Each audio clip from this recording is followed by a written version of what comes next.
இந்த நாளிலும் கூட கர்த்தர் கொடுத்த ஒரு வேத வசனத்தை நம்ம வாசித்து தியானிப்போம். நீதிமொழிகள் 1ஆம் அதிகாரம் 22ஆம் வசனத்தை நம்ம வாசிப்போம். பேதைகளே, நீங்கள் பேதைமையை விரும்புவதும், நிந்தனைக்காரரே நீங்கள் நிந்தனையில் பிரியப்படுவதும், மதியினரே நீங்கள் ஞானத்தை வெறுப்பதும் எதுவரைக்கும் இருக்கும்? போதும். அல்லேலூயா. இந்த வார்த்தையை கடந்த வாரத்தில் தியானிக்கும் போது கர்த்தர் இந்த வார்த்தையை கொண்டு சில காரியங்களை கர்த்தர் பேசினார். இன்றைக்கு நம்ம வாசித்து தியானிக்க போற வசனம் எதுவரைக்கும் என்று ஆண்டவர் கேட்கிறார். ஆண்டவருடைய அங்கலாய்ப்பு பாருங்க. பொதுவா ஒரு ஆளை பார்த்து நீ எது வரைக்கும் இப்படி இருப்ப அப்படின்னு நம்ம என்ன செய்வோம், கேட்போம். அப்படித்தானே? அப்படின்னா என்ன எதிர்பார்க்கிறோம்னா, நீ இன்னும் மாற மாட்டியா அப்படி நம்ம யார்கிட்ட கேட்டிருக்கீங்களா? கேட்டது இல்லையா? நீ எது வரைக்கும் நீ எப்படியே இருப்பியா அப்படின்னு நீ கேட்டது இல்லையா? கேட்டிருப்பீங்க. அப்படித்தானே?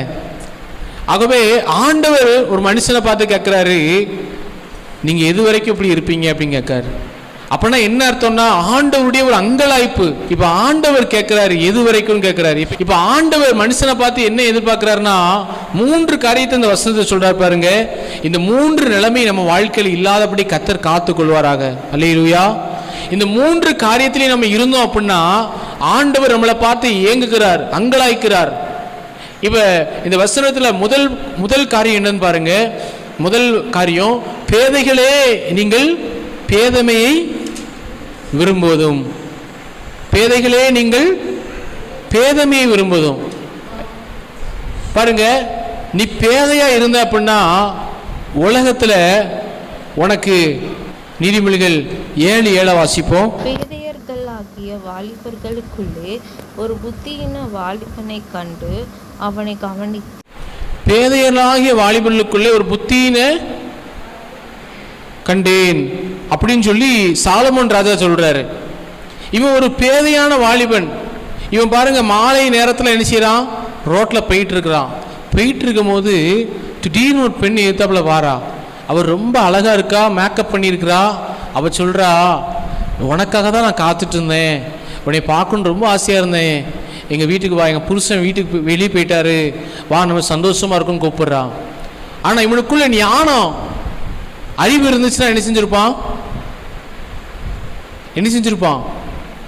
தப்பி இருப்பான். ஆனா இந்த வசனம் சொல்லுது பேதை என்ன செய்யறான் அப்படின்னா, பைபிள்ல சொல்லப்பட்டிருக்கு பாருங்க. பேதை என்ன செய்வான்? 27:12 நீதிமொழி 27:12 வாசிப்போம். விவேகி ஆபத்தை கண்டு மறைந்து கொள்கிறான், பேதைகளோ நெடுக்க போய் தண்டிக்கப்படுகிறார்கள். பாருங்க, இந்த வாலிபன் ஒரு பேதையா இருந்ததுனால என்ன செஞ்சிட்டான்? போய் தண்டிக்கப்பட்டுட்டான். 7:23 ஒரு குருவி தன் பிராணனை வாங்கும் கண்ணியை அறியாமல் அதில் விழ தீவிரிக்கிறது போலும் அவளுக்கு பின்னே போனான், அம்பு அவன் ஈரலை பிளந்தது. என்ன பிளந்து? பிளக்குமா பிளக்காதா? அப்ப பேதையா நம்ம இருக்கக்கூடாது. பிரசங்கி 7:17 மிஞ்சின துஷ்டனாயிராதே, அதிக பேதையாயும் இராதே. அதிக பேதையிலே என்ன இருக்குது? அதிக பேதை. நம்ம பேதையா இருக்கக்கூடாதுன்னு ஆண்டவர் விரும்புறார். அல்லேலூயா. இப்ப உதாரணத்துக்கு உதாரணத்துக்கு அந்தோணி பிரதருக்கு என்ன தெரியும்? வெல்டிங்கை பத்தி நல்லா தெரியும். அப்படிதானே? ஆனா சில நேரத்தில் என்ன செய்வோம் அப்படின்னு கேட்டீங்கன்னா, பாருங்க, நாம என்ன செய்வோம் அப்படின்னா வேலைன்னு வேலைக்குள்ள போயிடுவோம். சில நேரம் இப்ப பாஸ்டா இருக்கிற எனக்கு வசனம்னா கொஞ்சம் தெரியும். ஏன்னா வசனம் உட்காந்து வாசிக்கிறது, வசனத்தையே வாசிட்டு உலகத்துல என்ன நடக்குங்கிறத பார்க்காம நினைச்சக்கூடாது. இப்ப எத்தனை பேர் நியூஸ் பார்க்குறீங்க? எத்தனை பேர் நியூஸ் பேப்பர் வாசிக்கிறீங்க? உலகத்தில் இருக்கிற வரைக்கும் உலக செய்திகளையும் நம்ம என்ன செய்யணும்? எதுக்கு? அப்போதான் என்ன செய்ய முடியும்? தேசத்துக்காக, அதிகாரத்தில் இருக்கிற யாவருக்காகவும் என்ன செய்யுங்கள்? 1 தீமோத்தேயு 2:1 வாசிங்க. நான் பிரதானமாய் சொல்லுகிற புத்தி என்னவெனில், எல்லா மனுஷருக்காகவும் விண்ணப்பங்களையும் ஜெபங்களையும் வேண்டுதல்களையும் ஸ்தோத்திரங்களையும் பண்ண வேண்டும். அடுத்த வசனம், நாம் எல்லா பக்தியோடும் நல்ல ஒழுக்கத்தோடும் கலகமில்லாமல் அமைதியிலுள்ள ஜீவனம் பண்ணும்படி ராஜாக்களுக்காக அதிகாரத்தில் இருக்கிற யாவருக்காக அப்படி என்ன செய்யணும்? ஏன் செய்யணுமா? அடுத்த வசனம் பாருங்க. நம்முடைய இரட்சகராகிய தேவனுக்கு முன்பாக அது நன்மையும் பிரியமுமாயிருக்கிறது. நமக்கு நிறைய நேரத்தில் அது தெரிய மாட்டேங்குது. நம்ம என்ன செய்யறோம் அப்படின்னா, நான் உண்டு, என் வேலை உண்டு, நான் யாருக்கும் எந்த தொந்தரவும் என்ன செய்ய மாட்டேன், தரமாட்டேன். இல்லை அப்படி நீங்கள் நினைக்கிறீங்கல்ல. ஆனால் அப்படி இருக்கிற நாம ஜெபம் பண்ணாம போனோம்னா என்ன ஆகும் தெரியுமா? தேசத்தில் நீதி, அதாவது பைபிளில் சொல்லிக்கிறது, துன்மார்க்கர் ஆளும் போதோ ஜனங்கள் நினைச்சுவாங்க தவிப்பார்கள் இருக்கு. நமக்கு இன்னும் நெருக்கம் வரும். ஏன்னா அதிகாரத்தில் இருக்கிறவங்க ஒழுக்கமாக இருக்கணும்னு நம்ம ஜெபம் பண்ணணும்னு ஆண்டவர் சொல்றாரு.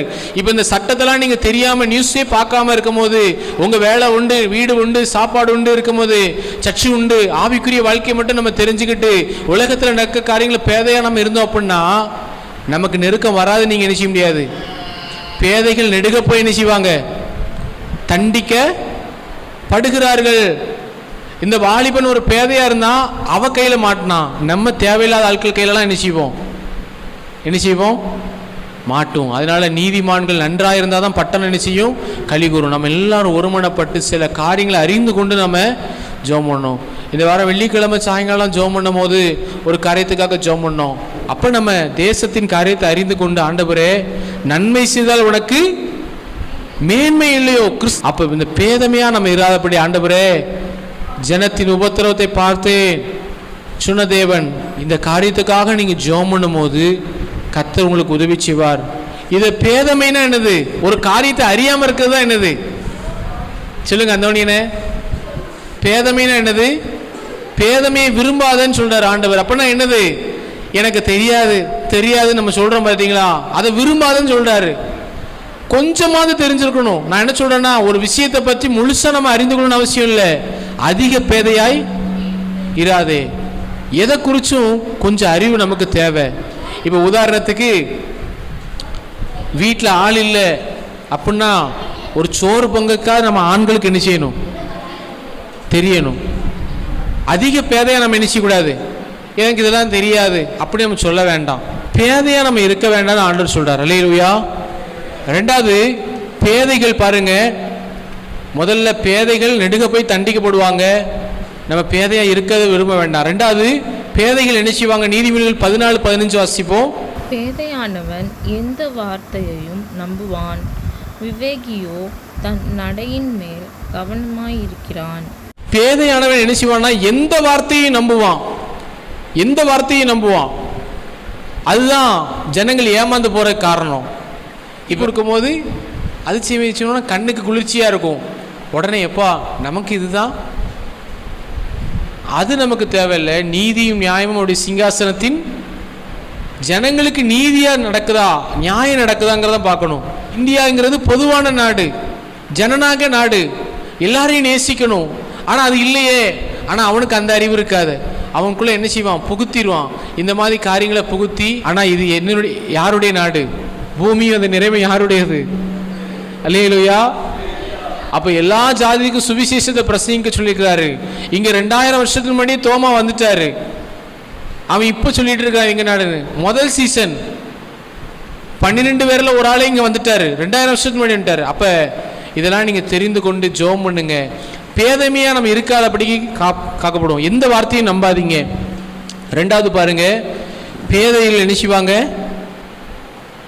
பேதையர்கள் நீதிமொழிகள் 14:18 வாசிப்போம். பேதையர் புத்தியினத்தை சுதந்தரிக்கிறார்கள், விவேகிகளோ அறிவினால் பேதையர் என்ன செய்வாங்க? புத்தியினத்தை சுதந்தரிப்பார்கள்.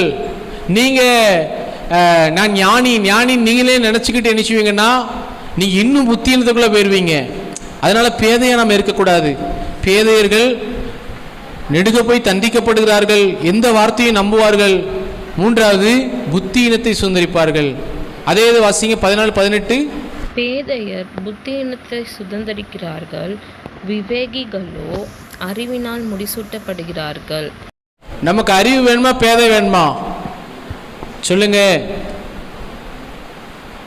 அறிவாளிகளை தான் உலகம் என்ன செய்யும்? என்ன செய்யும்? மதிக்கும், கொண்டாடும். அதான் பைபிள் சொல்லுது. பேதைகள் எந்த வார்த்தையும் நம்புவான் பாருங்க. உதாரணத்துக்கு வெளியே போகும்போது சொல்லுவான், நான் உனக்கு ஒரு என்ன செய்கிறேன். இப்போ நிறைய பேர் அப்படி ஏமாறுறாங்க. இந்த லோன் தர்றவன்லாம் வந்து அப்படியே நைஸாக என்ன செஞ்சிடறான், பிடிச்சிட்டு போய் உங்களை கடன்காரன் ஆக்கி விட்டுறான். வாரத்துக்கு 2-3 ஃபோன் வருது, சார் உங்களுக்கு கிரெடிட் கார்டு தரோம் அப்படிங்க. கிரெடிட் கார்டு நல்லது, அதுலேயே ஆஃபர் வேறு. என்னென்னா மலேசியா, சிங்கப்பூர் உங்களுக்கு இதில் 90% டிக்கெட்டுக்கு ஆஃபராம். இது எதுக்கு? கண்ணுக்கு குளிர்ச்சியாக நம்மளை காட்டி, கார்டில் இருந்து நான் செலவு பண்ண எனக்கு பணம் வந்துட்டே இருக்கும். அந்த பணத்தெல்லாம் மொத்தமாக சேர்த்து நான் கடன்காரனாக செய்வேன். 4 வருஷத்துக்கு அப்புறம் நான் கடன்காரன் ஆகி அன்னைக்கு நான் கட்டுவேனா? கட்ட முடியுமா? தெரியாது. தேவன்னா நம்மளை எப்படி வைக்கிறாரு நமக்கு அவர் கையில் தான் இருக்கு. ஒவ்வொரு நாளும் அவருடைய கிருபையை சார்ந்து நம்ம வாழ்றோம். அல்லேலூயா. ஏன் சொல்றேன்னா, பேதையா இருந்தோம்னா நம்ம போய் மாட்டிக்கிடுவோம், சிக்கிடுவோம். பாருங்க, உங்க வாழ்க்கையில நான் சொல்றேன், இங்க இருக்கிற யாருமே நீங்க போய் யார்ட்டையாவது இந்த இதெல்லாம் விட்டுருங்க இயேசுவின் நாமத்துல. ஆமீன். எதை சீட்டுக்கெல்லாம் போடுறீங்க, எதை சொல்றீங்க, எனக்கு இன்னுமே தெரிய மாட்டேங்குது. எல்லாத்தையும் விட்டுருங்க. கர்த்தரையே நம்பி ஆமீன் நீங்க வாழுங்க. கர்த்தரை நம்பி இருக்கிறா ஆண்டவர், கர்த்தர் கண்டிப்பா உங்களை ஆமீன் கைவிட மாட்டார். தேவையை சந்திப்பார். அல்லேலூயா. பஞ்ச காலத்திலையும் அவர்களை காக்கும்படி அவருடைய கண்கள் அவர்கள் மேல் எப்படி இருக்கும்? நோக்கமாக இருக்கும். வசனத்தை நீங்கள் விசுவாசித்து வாழுங்க, கண்டிப்பாக உங்களை ஆசிரிப்பார். அப்போ பேதமையாக நம்ம இருந்தோம்னா தேவையில்லாத கருத்தை சிக்குவோம். அதனால் என்ன சொல்கிறேன்னா, அறிய வேண்டிய காரியங்களை அறியணும். விவேகிகள் அறிவினால் முடி சுட்டப்படுதா. தம்பி, இப்போ நம்ம பையன்கிட்ட செல்ஃபோனை கொடுத்து பாருங்க, நல்லா என்ன செய்வான்? பயன்படுத்துவான். அவ்வளவு அறிவு அவனுக்கு இருக்குது. எனக்கு இருக்கிற அறிவு கூட அவனுக்கு இருக்கிற அறிவு கூட எனக்கு இருக்காது செல்ஃபோனில். ஆனால் அதை வந்து அவன் அறியணும்னு விரும்பி விரும்பி என்ன செய்யறான்? அறிஞ்சுக்கிறான். ஆனால் அறிய வேண்டிய காரியத்தை என்ன செய்ய மாட்டேங்கான்?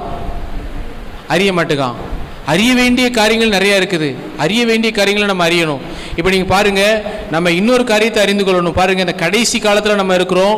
பேதையானவன் எந்த வார்த்தையும் நம்புவான் இருக்கு. மத்தேயு 7:15 வாசிங்க. கள்ள தீர்க்கதரிசிகளுக்கு எச்சரிக்கையாயிருங்கள். அவர்கள் ஆட்டுத்தோலை போர்த்து கொண்டு உங்களிடத்தில் வருவார்கள், உள்ளத்திலோ அவர்கள் பட்சிக்கிற ஓநாய்கள். பாருங்க, இது நம்ம பேதையா இருந்தோம்னு வச்சுக்கோங்களேன், ஊழியக்கார மாதிரியே வருவாரு. பாஸ்டர் மாதிரி ஒயிட் அண்ட் ஒயிட்ல வந்து பிரைஸ் தி லார்ட், ஸ்தோத்திரம், கர்த்தருக்கு ஸ்தோத்திரம்னு வருவாங்க. ஆனா நீங்க என்ன செய்வீங்க? நல்ல ஊழியக்காரரா இருக்காரு, அபிஷேகம் பெற்றவரா இருக்காரு. ஆனா நோக்கம் எப்படிப்பட்டதா இருக்கும் தெரியுமா? உள்ளத்திலோ பட்சிக்கிற ஓநாய்கள். பாருங்க, பேதையா நம்ம இருந்தோம்னா கண்டிப்பா ஏமாந்து போவோம் இந்த கடைசி காலத்துல. ஐயா, இயேசுவின் நாமத்தினால அந்த அபிஷேகம் நமக்குள்ள வரணும். வரும்போது பகுத்தறிகிற ஆவியை கர்த்தர் தருவாரு. இன்னொன்று பாருங்க, இப்போ பாஸ்டர் எனக்கு பகுத்தறிகிற வரலாம் இல்லை அப்படின்னா கொஞ்சம் அவன் கனியை பாருங்க. மரம் எப்படி பாருங்க, வாசிங்க. மரமானது அதன் கனியினால் என்ன செய்யும்? அறியப்படும். வாசிங்க, கீழே வாசிங்களேன். 17 வாசிங்க. 7, 17, 18.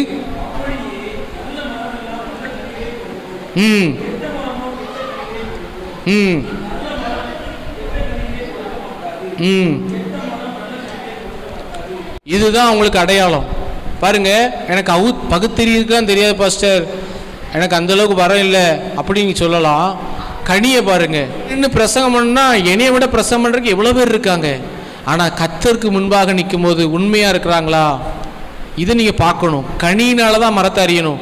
இப்போ யாருனாலும் ஊழியம் செய்யணும்னு எல்லாரும் ஊழியக்காரன் வீட்டுக்குள்ளே விடக்கூடாது. ஜோமனுங்க தலை மேலே கை வச்சு ஜோம் பண்ணக்கூடாது. என்ன, ஜாக்கிரதையாக இருங்க, ஏமாந்து போகாதீங்க. கடைசி நாட்களில் எப்படி போர்த்தி வருவாங்களாம்? வெளியே இருக்கிறது என்னது? ஆட்டு தோல். உள்ள பட்சிக்கிற தங்களுடைய சுய லாபத்தை தேடுவாங்க. அவங்களுக்குன்னு ஒரு ராஜ்யத்தை கட்டணும், எனக்கு ஒரு வீட்டை கட்டணும், எனக்கு ஒரு பில்டிங் கட்டணும். இப்போ நான்லாம் உண்மையாக சொல்கிறேன், இப்படி நான் இடம் வாங்கி சர்ச்சு கட்டணும்னு நான் ஒரு நாளும் பிளான் பண்ணி ஊழியத்துக்கு வரவே இல்லை. நல்லா தெரிஞ்சுக்கோங்க. நான் ஊழியத்துக்கு வரும்போது, ஆண்டவரே நான் என்ன செய்யணுன்னே தெரில, என்னை கூப்பிட்டுட்டீங்க, நான் போகிறேன் ஊழியத்துக்கு, இது இந்த ஊர்லேயே இருக்க சொல்லிட்டீங்க, எனக்கு ரொம்ப கஷ்டமாக தான் இருந்துச்சு. ஆனால் அப்படி சித்தத்தை செய்கிறேன்னு எவனோ அவனே பரலோக ராஜ்யத்தில் பிரவேசிப்பானா இல்லாமல் என்னை நோக்கி கத்தாவே கத்தாவேன்னு சொல்கிறவன் நீ தீர்க்கதரிசின்னு சொல்லலாம், என்னன்னாலும் சொல்லலாம், ஆனால் உன்னை அறியன்னு சொல்லிடுவார். அது எனக்கு முக்கியம் இல்லை. 3 நாள் உபவாசம் வந்து ஜெபம் பண்ணும்போது தெளிவாக சொன்னார் ஆண்டவர், இந்த பட்டணத்தில் இரு, உன் வீட்டிற்கு போ, இந்த வசனம் தான் எனக்குன்னா, நான் அந்த காலத்துலலாம் எனக்கு ரொம்ப வெளிப்பாடெலாம் கிடையாது. வசனத்துலேருந்து நான் வாசிக்கும் போது, ஆண்டவரை இன்றைக்கி நான் வாசிக்கிற பகுதியிலேருந்து நீங்கள் என்ன சொல்கிறீங்களோ அதுதான் எனக்கு தீர்க்கதரிசனமாக நான் எடுத்துக்கிடுவேன். உபாசம் ஜெபம் மூலமாக எனக்கு ஆண்டவர் கொடுக்காரு. இதை நான் எடுத்துக்கிட்டேன். இந்த பட்டணத்தில் இரு, 2 வருஷத்து மூலமாக சொன்னார். அப்போ நான் இந்த ஊரில் இருந்தேன். ஆண்டவர் சொன்னார், இந்த ஊர்லேயே இரு, உனக்கு ஊழியத்தை தருவேன். அப்போ 15:21 ரோமர் 15:21 படி ஆண்டவர்கிட்ட எங்கள் அப்பாட்ட சொன்னேன், புது ஊழியம் ஆரம்பிக்கணும்ப்பா, நான் உங்கள் கூட இருந்துகிட்டே செய்வேன் அப்படின்னு. சரி நீ தாராளமாக செய், ஜோம் பண்ணும் போது ஆண்டவர் இந்த வாசல் நினைச்சார் கோமஸ்பத்தில். ஆனால் வீட்டில் ஆறாவது நடக்கும்போது கொஞ்சம் கூட நினச்சி பார்க்கல இந்த மாதிரி இடம் தருவார், சர்ச்சு கட்டுவேன்னு கற்பனை செய்து பார்க்கல. இடம் கிடைச்ச பிறகு 2 வருஷம் காட்டுக்குள்ள வந்து தனியாக நின்று ஜோம் பண்ணுவேன். ஆண்டவரே எதுக்கு என்னை நம்பி இந்த இடத்த கொடுத்தீங்க? நான் சர்ச்சு கட்டி எனக்கு பழக்கம் இருக்குதா? நான் வந்து இங்கே கதறுவேன், என்ன செய்வேனே தெரில. இவ்வளோ பெரிய இடத்த கொடுத்துட்டீங்க, அங்கேருந்து இங்கே வரையா பார்த்துட்டு இவ்வளோ பெரிய இடத்த வச்சு நான் என்ன செய்ய? ஆட்கள் கிடையாது, பணம் கிடையாது. ஆனால் கர்த்தருடைய சித்தம் பாருங்க, கர்த்தருடைய சித்தத்தை செய்யும்போது வாசல் திறக்கப்படும். ஒரு தேவ ஊழியர் சொல்றாரு, ஒரு மிஷினரி சொல்றாரு, ஹட்சன் டெய்லருங்க சொல்றாரு, God's work done in God's will not lack anything சொல்றாரு. அப்படின்னா என்னன்னா, கர்த்தருடைய ஊழியம் கர்த்தருடைய சித்தத்தின்படி நடக்கும்போது ஒரு குறையும் வராதபடி கர்த்தரே பார்த்துக் கொள்வார். அல்லேலூயா. என் ஜனங்கள் ஒருபோதும் வெட்கப்பட்டு போவதே, அதனால நம்ம போட்டிருக்கிறோம். அல்லேலூயா. எனக்கு யாரும் தெரியாது, ஒன்றும் கிடையாது, ஆனால் தேவன் செய்து முடிக்க வச்சார். ஏன் சொல்றேன்னா, இப்படிப்பட்ட நோக்கங்கள் உடையவர்கள் இருக்கிறாங்க ஊழியத்தில். அவங்க யாரு? பட்சிக்கிற ஓநாய்கள். வீட்டில் இருக்கிறதெல்லாம் பச்சிட்டு போயிடுவான், டாட்டா காமிச்சிட்டு போயிடுவான். பிரசங்கத்தை வச்சோ பாட்டு பாடுறதை வச்சோ யாரையும் நினைச்சக்கூடாது. பேதையானவன் எந்த வார்த்தையும் கனியினால அறியணும். சமாதானமா இருக்கிறாரா, குடும்பத்தில் உண்மையா இருக்கிறாரா, மனைவிக்கு உண்மையா இருக்கிறாரா, பண விஷயத்தில் உண்மையா இருக்கிறாரா, அப்படிங்கிறத நீங்க என்ன செய்யணும்? பார்க்கணும். ஏமாந்து போகக்கூடாது. தேவ பிள்ளைகள் ஜாக்கிரதையா இருக்க கர்த்தர் உதவி செய்வாராக. அல்லேலூயா. பேதமே நம்ம விரும்பக்கூடாது. நீங்க அதை விரும்பலாட்டியே ஆண்டவர் உங்களுக்கு கண்டிப்பா என்ன செய்வார்? பகுத்தறிய உதவி செய்வார். ஆண்டவரே, நீங்க ஒரு திருமணத்துக்கு போனாலும் அப்படிதான். ஒரு திருமண காரியத்துக்கு நீங்க ஜெபம் பண்றீங்க, இந்த மாப்பிள்ளை தானா இந்த பொண்ணு தானாங்கிறத நீங்க ஜெபம் பண்ணும் போதே கர்த்தர் என்ன செய்வாரு? ஏன்னா அவருடைய பிள்ளைகளை, அவர் ஜெபம் பண்ற பிள்ளைகளை போய் ஏமாந்து போய் சிக்கி உங்களை நஷ்டப்படுத்தணும் அவர் விரும்ப மாட்டார். இப்போ நல்லா உணர்ந்துக்கோங்க, இப்போ இருக்கிற மனைவி தான் உங்களுக்கு கர்த்தருடைய சித்தம். இனிமேல் நினைச்ச முடியாது சித்தத்தை. அதாவது ஆண்டவரே உங்க சித்தப்படி எனக்கு கல்யாணம் ஆட்டும் ஜோமனியை கல்யாணம் பண்ணியிருப்பீங்க. அப்போ நீங்க சந்தேகப்படக்கூடாது. கல்யாணம் ஆகி 10 வருஷம் கழிச்சு ஒருவேளை நான் அப்படி இருந்ததுனால எனக்கு இப்படி கிடைச்சிட்டோ, அப்படிலாம் கிடையாது. ஆண்டவர் கொடுத்த மனைவி. அப்போ நான் எதுக்கு இது சொல்கிறேன்? பேதமையை, அதாவது ஏமாந்து போகாதபடி சொல்கிறேன். ஒருத்தர் உண்மையை சொல்கிறேன், ரொம்ப கஷ்டப்பட்டார். இங்கே தூத்துக்குடி பட்டணத்தில் தான். அவருக்கு என்ன ஆசைன்னா 100 பவுன் வேணும். எனக்கு 100 பவுனு வேணும். எனக்கு மற்ற ரட்சிக்கப்பட்டிருக்காங்களா, சர்ச்சுக்கு போகிறாங்களா, அதெல்லாம் முக்கியம் இல்லை. கிறிஸ்தவ பெண்ணாக இருக்கணும், 100 பவுனு. ஆனால் இன்னைக்கு குடும்பம் பிரிஞ்சு, ஏன்னா தேவ சித்தம் நிறைவேணும். ஆண்டவரே உங்கள் சித்தப்படி ஒரு பொண்ணை தாங்க. அப்படி ஜெபம் பண்ணாம எதுக்காக? அப்போ குடும்பம் இன்னைக்கு என்ன செய்யல? அப்பாவுக்கும் இப்படி ஆசை, அப்பா அப்படி பண்ணி வச்சிட்டாரு. இன்னைக்கு அந்த மகளுக்கு ஒரு குழந்தை இருக்குது, இன்னைக்கு 2வது மேரேஜும் ஆகலை, ரொம்ப நாளாக அப்படி இருக்கிறாங்க. ஆனால் அந்த அக்காவை குறித்து எங்கள் அம்மா அப்பா சொல்லுவாங்க, தங்கமான பிள்ளைன்னு சொல்லுவாங்க. பாருங்க, சிலருடைய தவறுனால. அப்போ பேதமே இராதபடிக்கு எது முக்கியமோ அதை நம்ம அறிய வேண்டும். அல்லேலூயா. திருமணத்துக்கு போகும்போது தேவ சித்தத்தை அறிய வேண்டும். ஆமீன். அறிய வேண்டிய காரியத்தை அறிந்து கொள்ள வேண்டும். 2வது பார்ப்போம், அதே வசனம் 2வது பாருங்க. இப்போ 3க்குமே உங்களுக்கு ஆன்சர் சொல்லுவேன். 3க்குமே ஆன்சர். பேதமையாக இருக்கக்கூடாதுக்கு ஆன்சர். 2வது அதே நீதிமொழிகள் 1:22, நிந்தனைக்காரரே நீங்கள் நிந்தனையில் பிரியப்படுவது எதுவரைக்கும் இருக்கும் கேட்கிறாரு. முதல்ல பேதமையாவே இருக்கணும் விரும்புறியே, ஏன் ஒரு காரியத்தை அறிந்து கொள்ளணும்னு பிரயாசப்பட மாட்டேங்கிறன்னு கேட்கிறாரு. 2வது நிந்தனைக்காரரே, அதுக்கு இங்கிலீஷ் பைபிள்ல இன்னொரு வார்த்தை இருக்குது. அந்த அர்த்தம் ஒரே அர்த்தம் தான், ஸ்காஃபர்ஸ். அப்படின்னா பரியாசக்காரரே, நீங்கள் பரியாசத்தில் ஏன் விரும்புறீங்கன்னு கேட்குறாரு. பாருங்க, இன்னைக்கு சில ஆட்களுக்கு ஒரு ஆளை பற்றி கிண்டல் அடித்து பேசணும்னா எப்படி இருக்கும்? எவ்வளவோ சந்தோஷமா இருக்கும் பாருங்க.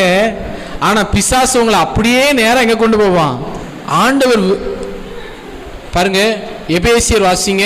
பவுல் மூலமா கர்த்தர் சபைக்கு என்ன சொல்றாரு? எபேசியர் 5:4 வாசிப்போம்.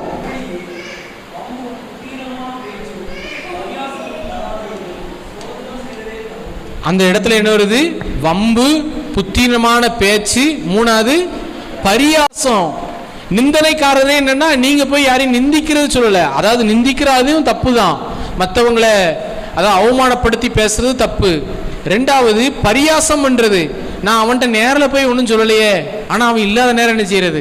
அதான் சொல்றாரு, நிந்தனைக்காரரே நிந்தினில் பிரியப்படுகிறது எனக்கு பிடிக்காது. அதான் சொல்றது. எது வரைக்கும் இருக்கும் கேட்கிறாரு. என்னைக்குமே யாரையும் பரியாசம் பண்ணக்கூடாது. நல்லா கவனி. நீ இன்னைக்கு பரியாசம் பண்ணுவ, நாளைக்கு நீ பரியாசம் பண்ணப்படுவ.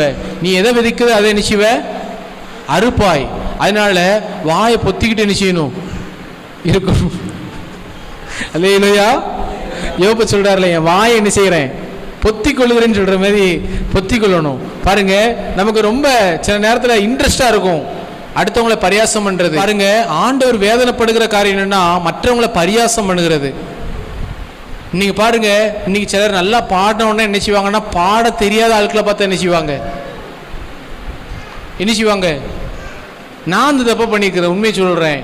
நான் ஆண்டவர்கிட்ட மன்னிப்பு கேட்டிருக்கேன். ஆண்டவரே, ஏன்னா சத்தியம் தெரிஞ்ச பிறகு தான் சத்தியம் நம்மளை என்ன செய்யுது? விடுதலை ஆக்கும். ஆண்டவர்கிட்ட மன்னிப்பு கேட்டிருக்கேன். ஆண்டவரே, என்னை மன்னிங்க. நீங்கள் யாரையுமே அற்பமாக என்னல நான் நினைக்கூடாது. நான் மன்னிப்பு கேட்டிருக்கிறேன். சிலர் நல்லா ஜோமனோன்னு ஜோமனதை ஆளை பரியாசம் பண்ணுறாங்க. எதை குறித்து நீங்கள் பரியாசம் பண்ணாதீங்க. பாருங்க, நீதிமொழிகள் 17:5 வாசிங்க. ஏழையை பரியாசம் பண்ணுகிறவன் அவனை உண்டாக்கினவரை நிந்திக்கிறான். ஆபத்தை குறித்து கழிக்கின்றவன் தண்டனைக்கு தப்பான். இப்போ ஒருத்தர் ஏழையா இருக்கிறான் அப்படின்னா, அவன் வறுமையில் இருக்கிறான் அப்படின்னா அவன் செஞ்ச பாவம் கிடையாது. சிலர் சோம்பேறியா இருந்து வேலையாறவங்க இருக்காங்க, வறுமையை கொண்டு வரும். ஆனால் சிலர் வறுமையில் இருக்கிறாங்க அப்படின்னா அவங்கள பார்த்து நினைச்சக்கூடாது, பரியாசம் நினைச்சக்கூடாது பண்ண. இப்போ என்ன சொல்கிறேன்? ஏழையா இருக்கிறவனை பரியாசம் பண்ணால் அவரை உண்டாக்கினவர் என்ன செய்கிறோம்? இப்போ பாருங்க, ஒரு ஆள் வந்து உங்கள் வீட்டு பக்கத்தில் ஒரு கிழிஞ்ச ட்ரெஸ்ஸோ அல்லது ஒரு அழுக்கு ட்ரெஸ்ஸோ போட்டுட்டு பிச்சை கேட்டு வாராரு. சரியா? அவரை பார்த்து சிரிக்கலாமா? சிரிக்கக்கூடாது. ஒன்று சிரிக்கக்கூடாது. ரெண்டாவது என்ன செய்யலாம்? ஏசப்பா இந்த நபரை ஆசீர்வதிங்க என்ன செய்யலாம்? ஜோம் பண்ணலாம். இப்போ லாசரு ஏழையா இருந்ததுக்கு காரணம் யாரு? லாசரு ஏழையாவே இருந்து செத்து போயிட்டான், அப்படிதானே? அதனால அவன் செஞ்ச பாவமா? அப்படி கிடையாது. சில நேரத்தில் சிலருடைய வாழ்க்கையில் அப்படியே இருக்கும், முன்னேற்றம் இருக்காது. ஆனால் பரியாசம் பண்ணுகிற உதடுகள் தேவனுக்கு என்ன செய்யாது? பிடிக்காது. பாருங்க, வாசிங்க. எரேமியா சொல்றாரு 15:17 வாசிங்க. எரேமியா சொல்றாரு, நான் பரியாசக்காரரின் கூட்டத்தில் ஒரு நாள் உட்கார்ந்ததில்லைன்னு சொல்றாரு.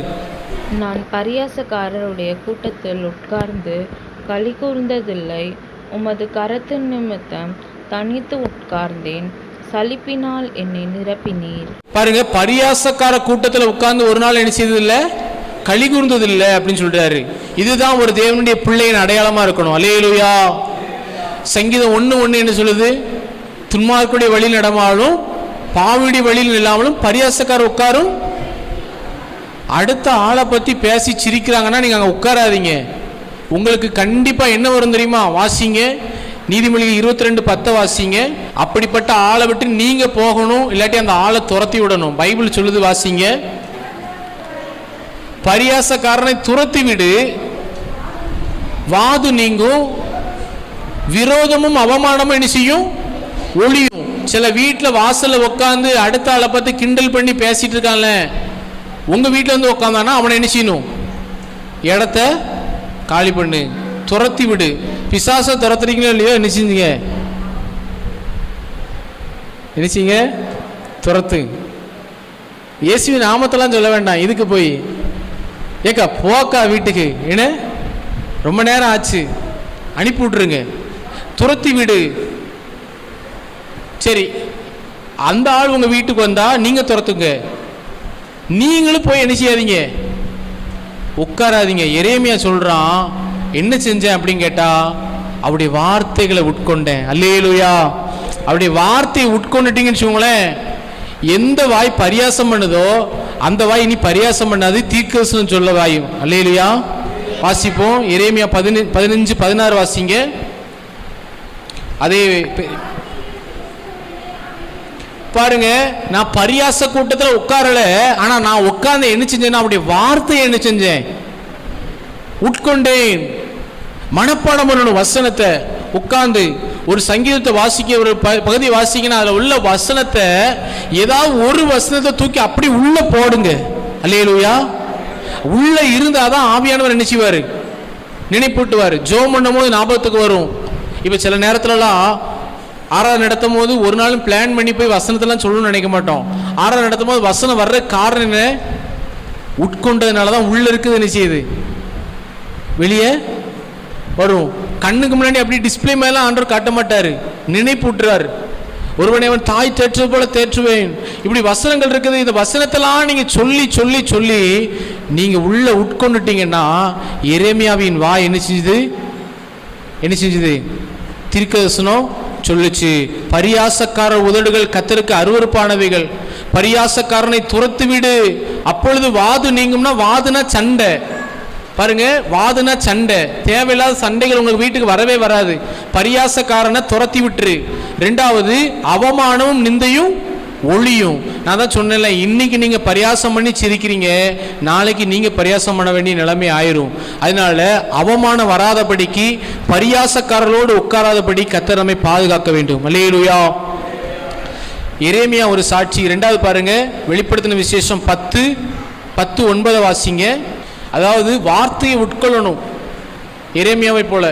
ரெண்டாவது யோவான் ஆண்டவர் பார்த்து சொல்றாரு பாருங்க, நான் தூதனிடத்தில் போய் அந்த சிறு புஸ்தகத்தை எனக்கு தாரும் என்றேன். அதற்கு அவன், நீ இதை வாங்கி புசி, இது உன் வயிற்றுக்கு கசப்பாயிருக்கும், ஆகிலும் உன் வாய்க்கு இது தேனை போல் மதுரமாயிருக்கும் என்றான். இந்த புஸ்தகத்தை புசிக்க சொல்றாரு. ஆனா என்ன சொல்றாரு, வாய்க்கு தேனா இருக்கும், வயிற்றுக்கு கசப்பா இருக்கும். வசனம் சில நேரம் கசப்பா இருக்கும் ஆத்துமாவுக்கு, ஆனா அது நம்மளை குணமாக்கும். பாருங்க, அதை புசித்த உடனே என்ன ஆயிற்று, அடுத்த வசனம், நான் அந்த சிறு புஸ்தகத்தை தூதனுடைய கையிலிருந்து வாங்கி அதை புசித்தேன், என் வாய்க்கு அது தேனை போல மதுரமாயிருந்தது, நான் அதை புசித்த உடனே என் வயிறு டைம் ஆயிட்டதுனால நாளே வசித்துறேன், எனக்கு வயிறு கசப்பாயிற்று. அப்பொழுது தூதன் என்ன சொல்றான் தெரியுமா, அவன் என்னை நோக்கி, நீ மறுபடியும் அநேக ஜனங்களையும் ஜாதிகளையும் பாஷைக்காரரையும் ராஜ்யங்களையும் குறித்து என்ன செய்ய வேண்டும். அல்லேலூயா. அற்புத ராஜையா, உங்களை தேவன் பயன்படுத்த முடியும், தீர்க்கதரிசனம் சொல்ல முடியும். எப்ப வேதத்தை நீங்க ஆராயும் போது, வசனத்தை உள்ள வைக்கும் போது மனசுக்குள்ள ஒரு நீங்க நினைக்க மாதிரி தீர்க்கதரிசனம்னா கண்ணை மூடிட்டு சொல்றது கிடையாது. ஒரு ஆள்கிட்ட நீங்க பேசுறீங்க, ஒரு கம்பெனிக்கு போறீங்க, சரியா, உங்க கம்பெனியில் ஒரு ஆள் ரொம்ப கவலையோட உட்காந்துருக்காரு. அவர்கிட்ட நீங்க பேசும்போதே அவருக்கு தேவையான ஒரு ஆலோசனை, ஒரு வார்த்தை உங்க வாயிலிருந்து கர்த்தர் நினைச்சுவார் கொடுப்பார். அதுதான் அவனுக்கு தீர்க்கதரிசன வார்த்தை. அல்லேலூயா. நம்புறீங்களா? இதுக்கு என்ன செய்யணும், நீங்க வார்த்தையை உட்கொள்ளணும். ஒரு வசனத்தை உள்ள வாங்கி அதை ஒரு 5 நிமிஷத்துல நீங்க என்ன செஞ்சிடலாம், படிச்சிடலாம். உள்ள வாங்கி கர்த்தருடைய வார்த்தையை இரவும் பகலும் தியானிச்சு அதை உள்ள கொய்யுங்க, கர்த்தர் உங்களை அபிஷேகத்தினால் நிரப்புவார். அல்லேலூயா. மூணாவது, ஆண்டவர் அந்த வசனத்தை கேட்கிறார் பாருங்க, பேதையரே பேதையை விரும்புவதும், ரெண்டாவது பரியாசக்காரர் நிந்தனைக்காரராய் இராதபடிக்கு, பரியாசக்காரர்களோடு உட்காராதபடி கர்த்தர் காக்க வேண்டும். மூணாவது, மூடரே நீங்கள் ஞானத்தை வெறுப்பதும் இதுவரைக்கும் இருக்குங்கிறார். மதியினரே நீங்கள் ஞானத்தை வெறுப்பதும். இந்த மதியினருங்கிற வார்த்தைக்கு இன்னொரு அர்த்தத்தில் மூடர்னு சொல்லிக்கிறது. இப்ப ஞானத்தை நம்ம வெறுக்கக்கூடாது. ஆண்டவர் 3 காரியத்தை சொல்றார். 1, பேதையா இருக்காத, 2வது பரியாசக்காரனோடு இருக்காத, 3வது ஞானத்தை வெறுக்காத. ஞானத்தை நம்ம என்ன செய்யணும்னா நேசிக்கணும். ஞானத்தை என்ன செய்யணும் அப்படின்னா வா என்று கூப்பிடுன்னு சொல்றாரு. சத்தமிட்டு கூப்பிடுன்னு சொல்றாரு. நீதிமொழிகள் 2:3 ஞானத்தை வா என்று கூப்பிட்டு புத்தியை சத்தமிட்டு அழைத்து. ஞானம் யாரு? நீங்க சொல்லுங்க. ஞானம் யாரு? கர்த்தர் தான் ஞானமானவர். அல்லேலூயா. 1 கொரிந்தியர் 1 கடைசி இருக்குது, அவரே தேவனால் நமக்கு ஞானமும் நீதியும் பரிசுத்தமும். அப்ப இயேசுவே காலையில எழுந்து கூப்பிடணும். காலையில எழுந்து கூப்பிட்டு பாரு, தம்பி ஞானம் உள்ள மகனா நீ இருப்ப. காலையிலே எழுந்து இயேசுவே எனக்கு ஞானத்தை தாரும், இயேசுவே என்னை ஆசீர்வதி ஜெபம் பண்ணும்போது ஞானம் உன் மேல வந்து இறங்கும். அல்லேலூயா. ரெண்டாவது ஞானம் எங்க இருக்குது? நீதிமொழிகள் 1:7. நீதிமொழிகள் 1:7 கர்த்தருக்கு பயப்படுதலே ஞானத்தின் ஆரம்பம். உனக்கு தேவன் தருகிற ஞானம் வேணும் அப்படின்னா கர்த்தருக்கு பயப்படணும். பாருங்க, ஸ்கூல்ல படிக்கிறது அறிவு. ஸ்கூல்ல படிக்கிறது என்னது? அறிவு. ஞானம் யாற்றிருந்து வருது? கர்த்தரிடத்திலிருந்து வருகிறது. ஞானம்ங்கிறது ஒரு காரியத்தை எப்படி செய்யணும் செய்யக்கூடாது. இப்போ கார் ஓட்டுறாங்க அப்படின்னா கார் ஓட்டுறதுக்கு ஒரு ஞானம் வேணும். எப்போ லெஃப்டில் போகணும், எப்போ ரைட்டில் போகணும், அதெல்லாம் தேவன் நமக்கு கொடுக்க வேண்டும். உதாரணத்துக்கு நான் சொல்கிறேன், இப்படி எல்லாத்துக்கும் ஞானம் தேவை. இப்போ குடும்பத்தை நடத்த, பிள்ளைகளை நடத்த எல்லாத்துக்கும் ஞானம் தேவைப்படுது. அப்போ ஞானத்தை நம்ம வெறுக்காதபடி காலையிலேயே ஞானத்தை கூப்பிடுவோம். அவர் தான் நம்முடைய ஞானமாக இருக்கிறார். அல்லேலூயா. ரெண்டாவது கர்த்தருக்கு பயப்படுதல். தீமையை வெறுக்கணும். தீமையை வெறுக்க வெறுக்க வெறுக்கவே உங்களுக்கே ஆச்சரியமாக இருக்கும், இந்த ஞானம் நமக்கு எப்படி வந்துச்சுன்னு உங்களுக்கு ஆச்சரியமா இருக்கும். முந்திலாம் நம்ம தப்பு செய்வோமே, இப்போ கரெக்டாக செய்கிறோம். காரணம் என்ன? ஞானம். மூணாவது ஞானம் எங்க இருக்கு? வாசிங்க யோபு 12:12. முதியோரிடத்தில் ஞானமும் வயது சென்றவர்களிடத்தில் புத்தியும் இருக்குமே. அல்லேலூயா. தம்பிங்க பாரு, முதியோர் இடத்துல ஞானம் இருக்குமா? முதியோர் இடத்துல. அப்ப தாய் தகப்பனை கனம் பண்ணணும், பெரியவங்களை கனம் பண்ணணும், அவங்க சொல்ற வார்த்தைக்கு கேட்கணும். ஆமா, உனக்கு என்ன தெரியும்? உனக்கு செல்போன் தான் தெரியும். அவங்க வாழ்க்கையை அனுபவிச்சவங்க, கேட்டிங்களா? அவங்களுக்கு தெரியும் எங்க நம்ம விழுந்திருக்கிறோம், நம்ம பிள்ளை விழக்கூடாது, அதுக்கு தான் ஆலோசனையே சொல்லுவாங்க. நாம கேட்காம போனோம்னா கண்டிப்பா போய் விழுவோம். அதனால நான் சொல்றேன், ஞானத்தை வெறுத்துறாதீங்க. முதல்ல ஞானம் கர்த்தர் தான் ஞானம், அவரை கூப்பிடணும். ரெண்டாவது கர்த்தருக்கு பயப்படணும். தீமையை வெறுக்க வெறுக்க ஞானம் உங்களுக்கு வந்துடும். மூணாவது முதியோர் இடத்துல தாய் தகப்பன் நல்லது உங்களுக்கு முக்கியமாக இருக்கிறவங்க எனக்கு 2 வாரத்துக்கு முன்னாடி ஒரு பாஸ்டர் எனக்கு மெசேஜ் அனுப்பியிருந்தாரு. தம்பி, உன் செய்தியை நான் கேட்டேன், நீ என்ன அவன் இவன் சொல்கிற, தானியேல் தாவீது அவன் இவன் சொல்லாத, அன்பா சொன்னார். எனக்கு என்னென்னா, நாம் பேச்சு வாக்கில் அப்படி சொல்கிறோம். நோவா அவன் காலத்தில் அவன் என்ன செஞ்சான், ஆனால் அவர் சொன்னார், இப்படி சொல்லாத, அவங்களாம் முன்னோர்கள், அவங்கள கனம் பண்ணி வேதத்தில் அவர் வாழ்ந்தார் இவர் வாழ்ந்தான்னு சொல்லி. அப்போ தேவன் அது முதியோர் மூலமாக கொடுக்குறாரு, நம்மளுக்கு மேலே இருக்க பிரசங்கர் மூலமாக. அப்போ முதியோர் இடத்துல என்ன இருக்கு? ஞானம் இருக்குது. அவங்ககிட்ட இருந்து நம்ம கேட்கணும். கடைசியாக வாசித்து ஜெபம் பண்ணி முடிப்போம். ஆதியாகமம் 41:39. ஞானம் தேவன் தான் நமக்கு ஞானம், இயேசு கிறிஸ்துக்கிட்ட ஞானம். ரெண்டாவது கர்த்தருக்கு பயப்படும் போது ஞானம். மூணாவது முதியோரிடத்துல ஞானம். கடைசியா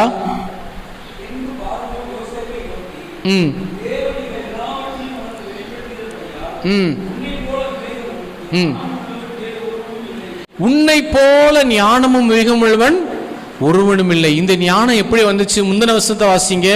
அப்பொழுது பார்வோன் தன் ஊழியக்காரனை நோக்கி, தேவ ஆவியை பெற்ற இந்த மனுஷனை போல ஒருவன். இப்ப பாருங்க, அடுத்த வசனத்தை சொல்றாரு, உன்னை போல ஞானமும் விவேகம் உள்ளவன் ஒருவனும். ஏன்? அவங்கிட்ட என்ன இருக்குது? பரிசுத்த ஆவியின் அபிஷேகம், வல்லமை. அல்லேலூயா. நம்ம பரிசுத்த ஆவியானவர் அபிஷேகத்தை தர்றது அந்நிய பாஷைக்காக மாத்திரம் இல்லை, பிசாசு தரத்துக்காக மாத்திரம் இல்லை, ஞானத்தை தருகிறதுக்கு. அல்லேலூயா. இது உங்களுக்கு கண்டிப்பா தருவார். நீங்க அபிஷேகத்துல தான் அது இருக்குது. அதனால அபிஷேகத்தை பெற்றுக்கொண்ட எல்லாருக்கும் கர்த்தர் தருவார்.